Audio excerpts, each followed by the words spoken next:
Okay, Gabby, so today you mentioned that you have a really interesting tip that English learners can use to actually find a way to practice English finally. So what is that tip? What did you used to do when you were a kid? It's kind of embarrassing. It's kind of weird, but if you are open-minded and you don't mind trying something a little different, this is a great tip. Very, very practical way to practice your English for free.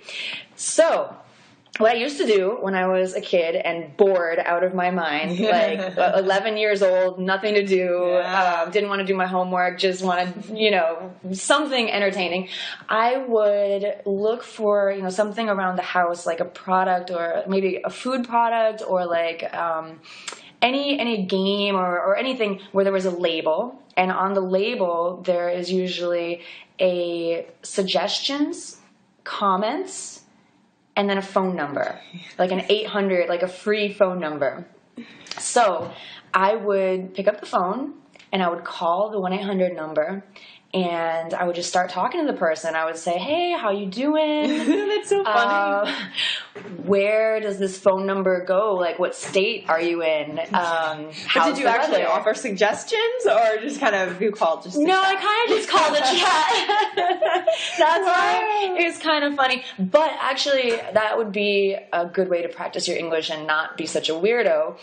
You could offer suggestions or comments about the product. Yeah. Like, you could tell them why you like the product or if you have any ideas for improvements. One product, just for an example, could be a box of cereal. Right. So what would you do to change the product? I mean, it's an interesting idea. I've never thought about this in terms of ways to practice English, but it is. Yeah. Like, get a box of Frosted Flakes, try it out, and probably my suggestion would be, this is great, so tasty, but, for breakfast, it's too much like a dessert. It's too sweet for me. So, find out what happens. Yeah, call the number and, what's the worst that could happen? Why not? Yeah. And the good thing about that is that you don't actually have to be face-to-face with the person, which sometimes can be a little bit embarrassing. So this is actually a way to practice your phone skills, phone English. Exactly. And it's going to be professional phone skills because these people are working. They're going to answer the phone in a professional way.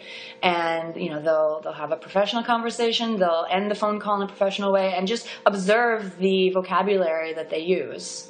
Nice. Thanks for that tip. Yeah, no problem. Yeah.